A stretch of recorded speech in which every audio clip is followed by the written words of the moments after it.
Mark Charvat. I know the budget's going to be up for its first vote, or its latest vote, I should say, later on tonight.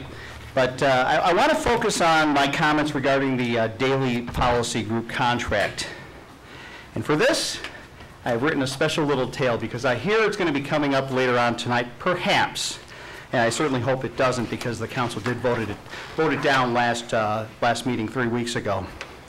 This is the tale of Pouty Patty.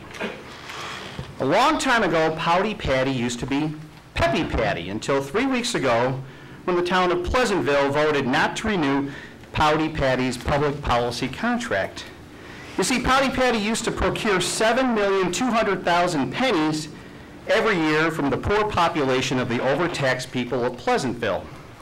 And in return, Pouty Patty would provide the people of Pleasantville with a one-page piece of paper with policy updates policy updates from the political plane. Now, Pouty Patty became Poor Pouty Patty about 3 weeks ago when the poor people of Pleasantville said, enough, we can't afford Patty any longer. So right after the city council voted to put poor Pouty Patty in her place and take away Patty's plentiful pennies from her pockets, Patty stormed out of the room right here. But poor Pouty Patty's predicament doesn't end there. The mayor of Pleasantville, we'll call him Paul P. Now, Paul P. loved to fill Pleasantville's plate with lots of pennies. Lots and lots of pennies. But just a few pennies at a time, of course. But all these pennies from the people of Pleasantville made its people poor and poorer. But that didn't matter to Mayor Paul P. You see, Mayor Paul P. wanted to keep paying Pouty Penny for her pieces of paper. So he proceeded to criticize the people who voted no from his prestigious political pulpit. Unfortunately, one political person's arm was twisted, and hence we are here, and this is going to be coming up tonight.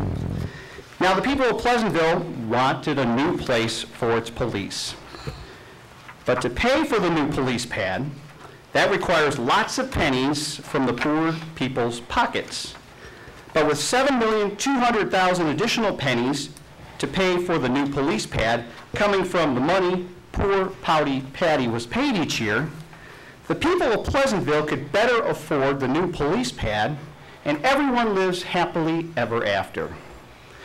Let me summarize basically what I'm saying here. This council made the right decision 3 weeks ago by getting rid of the Daley Policy Group expense.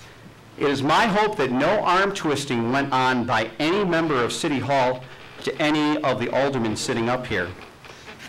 If you applied the $72,000 you were to pay the Daley Policy Group every year for 20 years, that's $1,440,000 that could be applied toward the principal of the new police facility.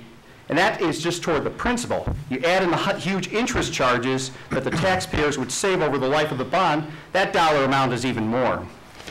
The Daley contract is clearly not in the interest of the taxpayers of Dekalb.